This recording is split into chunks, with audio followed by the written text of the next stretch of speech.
အားလုံးပဲမင်္ဂလာပါကျွန်တော်ဒီနေ့ပြောပြပေးမယ့်အကြောင်းအရာကတော့မိတ်ကပ်မလိမ့်ခင်ဘာတွေလုပ်တင်လဲဆိုတဲ့အကြောင်းအရာကိုပြောပြပေးမှာဖြစ်ပါတယ်ကဲဒါဆိုရင်စလိုက်ရအောင်မိတ်ကပ်လိမ့်တာပဲဖြစ်ဖြစ်အသားရည်ကိုကြည့်ကောင်းအောင်လုပ်တာပဲဖြစ်ဖြစ်အသားရည်အတွက်ပြင်ဆင်မှုကအရေးကြီးဆုံးပဲဒါကြောင့်မိတ်ကပ်မလိမ့်ခင်အမြဲလုပ်တဲ့အချက်၃ချက်ကိုရှင်းပြပေးမယ်နံပါတ်1မျက်နှာကိုတန့်စင်ဖို့မမေ့ပါနဲ့မိတ်ကပ်မလိမ့်ခင်အသားအရည်ပေါ်ကအညစ်အကြေးတွေအဆီတွေကိုဖယ်ရှားပေးခြင်းဖြင့်မိတ်ကပ်ကပိုပြီးညီညာလှပစေတယ်။ဒါကြောင့် Channel Cleanser တစ်ခုနဲ့ညင်သာစွာတစ်ပေးပါ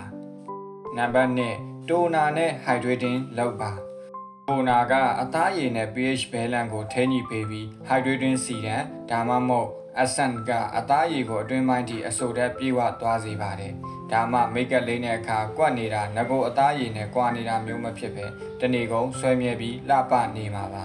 ။ဆုံးအချက် Moisturizer နဲ့ Sun Cream ပါမိတ်ကပ်မလိမ့်ခင် Moisturizer လိမ့်ခြင်းကအသားရည်ကိုနူးညံ့စေပြီးမိတ်ကပ်သားကိုပိုမိုချောမွေ့စေတယ်။နေရောင်ကာကွယ်ဖို့ Sun Cream လိမ့်ဖို့လည်းဘယ်တော့မှမမေ့ပါနဲ့။ဒါကအသားရည်ကိုကာကွယ်ပေးတဲ့အရေးကြီးဆုံးအဆင့်ပါ။ဒီလောက်ဆိုမိတ်ကပ်မလိမ့်ခင်ဘာတွေလုပ်တင်လဲဆိုတာသိသွားပြီလို့ယူဆလိုက်မယ်နော်မိတ်ဆွေတို့ရောမိတ်ကပ်မလိမ့်ခင်ဘာတွေလုပ်လဲကွန်မန့်မှာပြောခဲ့ပေးပါဦး